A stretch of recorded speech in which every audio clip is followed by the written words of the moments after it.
Bonjour à tous, ici Skier Cub. Alors pour aujourd'hui, je vous propose un petit top 7.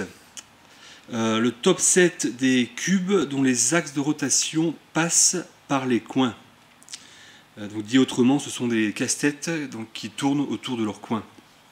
Donc je vous ai préparé un petit classement, un petit top 7 de 7 cubes un petit peu différents, mais qui ont ce point en commun donc de tourner autour de leur coin.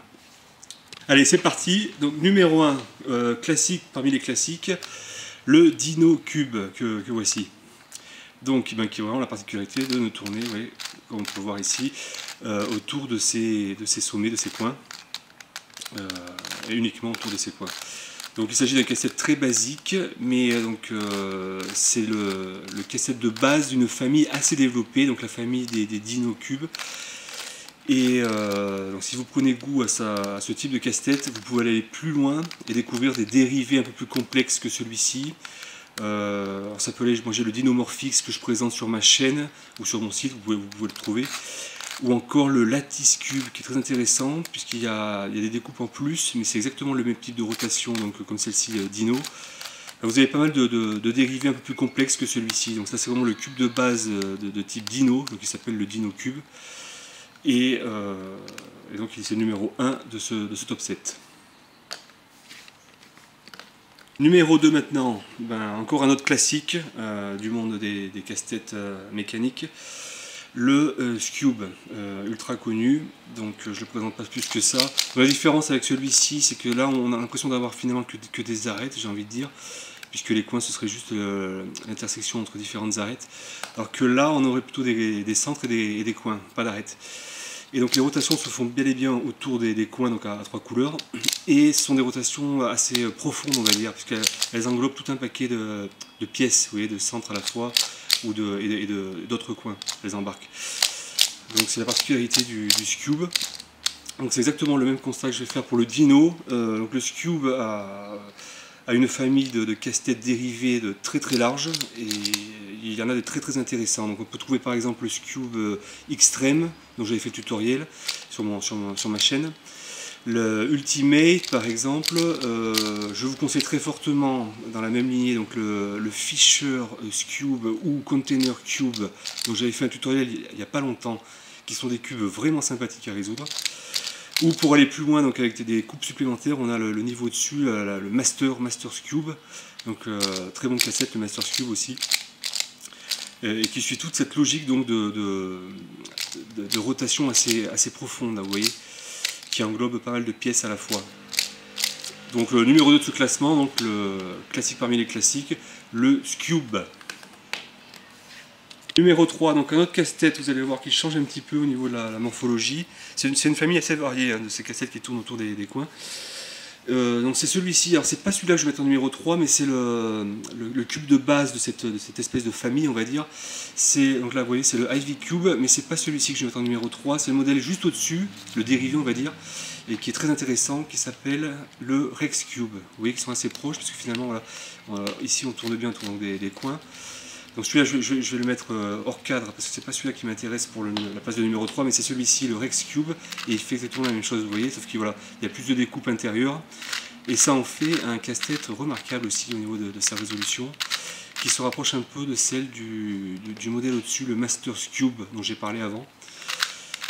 Donc, vous voyez, on peut mélanger pas mal les pièces, enfin, toutes les pièces internes, on peut les scinder entre elles. Donc très très bon casse-tête, le Rex Cube en position 3 de ce classement. Alors en position 4, je vous propose une espèce d'hybride. Parce qu'à première vue, pour les connaisseurs, on aurait l'impression d'avoir affaire à la version donc Master's Cube, j'y reviens encore, la version au-dessus du Scube. En fait, non, il n'en est rien, parce qu'on a effectivement des rotations, comme vous pouvez voir, qui englobent beaucoup de pièces à la manière de la Master's Cube, ces rotations-là. Mais sur certains coins, en général les coins opposés, on va trouver des rotations de type... Ah non, les coins ici, pardon. On va trouver des rotations de type Dino. Donc là, c'est une sorte d'hybride très très intéressant entre des rotations Dino et des rotations de type Scube. J'ai également fait le tutoriel de ce casse-tête qui n'est pas assez connu, je trouve, parce qu'il mériterait d'être plus connu que ça. parce qu'il est vraiment bien pensé et pas évident du tout. Donc c'est le Master F Cube, donc le voilà, en position 4. Alors on passe au numéro 5, un cube plus récent et qui commence à avoir pas mal de succès, d'après ce que j'ai pu voir, il y a pas mal de vidéos qui en parlent sur YouTube, dans le monde des cubeurs. C'est ce modèle là, qui est d'ailleurs très intéressant. Donc c'est le Ready Cube. Donc pareil, on va chercher donc des rotations uniquement autour des coins. Vous voyez, donc là on a des arêtes, par contre, on a des arêtes, on a des coins. Donc c'est un cube très intéressant et qui se résout de manière très intuitive au final. Donc on peut mélanger, vous voyez, de la sorte. Donc c'est vraiment un casse-tête sympa. Donc il y a beaucoup de tutoriels disponibles sur sur YouTube. Il n'est pas excessivement compliqué, ça peut être vraiment un bon casse-tête si vous en avez un petit peu marre des algorithmes dans tous les sens. Celui-ci n'a pas vraiment besoin d'algorithme, ou le strict minimum comme sur le DinoCube. Donc c'est une sorte d'évolution un petit peu de DinoCube quelque part. C'est un cube très sympathique et que je vous recommande fortement. Donc c'est le Ready Cube en position 5. Position 6. Alors normalement jusque là j'avais essayé de regrouper, on va dire, plusieurs cassettes en une seule famille. On avait la famille des Dino, la famille des Cubes. Là c'était plutôt le Ivy Rex Cube. Celui-ci c'est un hybride à part, le Master F Cube, et là c'était le Ready. Le prochain va être plus ou moins la version plus complexe de ce casse-tête là. Donc on aurait pu la regrouper les deux ensemble. Mais bon, vu que je dois aller jusqu'à 7 pour mon classement, j'avais pas d'autres cubes pour compléter mon top 7. Je l'ai mis à part, c'est celui-ci, donc c'est une version améliorée du Ready Cube. J'avais fait un tutoriel il n'y a pas longtemps.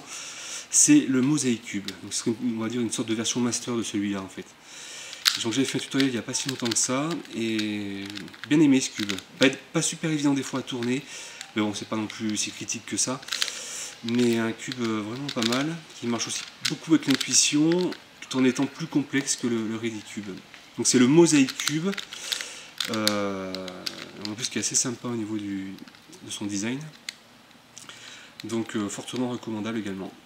Et qui tourne également donc à deux niveaux comme vous pouvez voir, mais à chaque fois c'est lié donc autour des sommets des coins, vous voyez, les découpes. D'accord. Donc c'est le Mosaic Cube en position 6. Alors position 7, donc la dernière position pour compléter ce classement. Donc j'avais pas dit au début, mais en fait je ne suis pas un ordre de difficulté particulier. D'ailleurs celui qui arrive c'est quasiment le plus facile, peut-être avec ces deux-là, de la liste. Enfin, j'ai commencé par les plus connus on va dire, puis formé après des sortes de familles, jusqu'à arriver au numéro 7, qui est vraiment pas compliqué mais qui est un petit peu différent dans son concept. C'est le Coin Cube, ancienne Coin Cube son nom complet, qui est un concept un petit peu différent. Donc il tourne autour des coins, vous voyez. Et pour mélanger toutes ces pièces là, on a en plus rajouté sur ce cassette des rotations un peu particulières au niveau de chaque face. Ce sont ces sortes ces cercles qui tournent et qui permettent de permuter, d'amener certains pétales, vous voyez, auprès d'autres coins. Donc le rouge qui était là, je l'ai mis là et je peux les changer, donc le bleu je peux l'amener là et continuer ainsi le mélange. Donc c'est un cube assez différent, assez original, mais vraiment pas compliqué.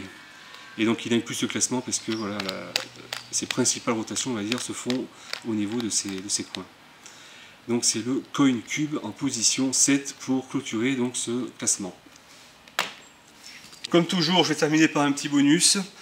Et là j'ai pris en fait une version qui se rapproche du Master Cube au-dessus, ou encore un peu du Rex Cube, mais que je trouve assez spectaculaire au niveau de son design, et je l'intègre en tant que bonus.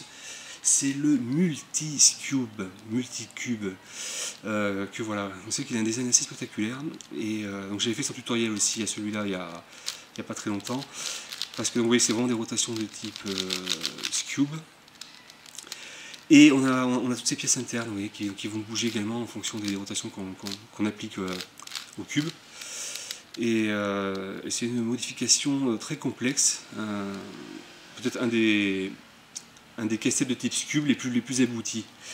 Et au-delà de ça, il a vraiment une esthétique assez remarquable, comme vous pouvez voir. Donc je l'ai inclus comme en tant que bonus dans ce classement de ces casse-têtes qui tournent autour de leur coin. Bon, mais voilà, j'espère que ce petit top 7 peut s'avérer utile. Et donc, comme vous pouvez voir, c'est une famille aussi qui possède pas mal de modèles différents, assez variés. On ne se cantonne pas uniquement au Dino-Cube ou encore au Scube. Il y a toute autre série de modèles aussi qui proposent des rotations uniquement autour de leur coin. Donc voilà, j'espère que ce top 7 vous aura plu et je vous retrouve pour une prochaine vidéo. Bye!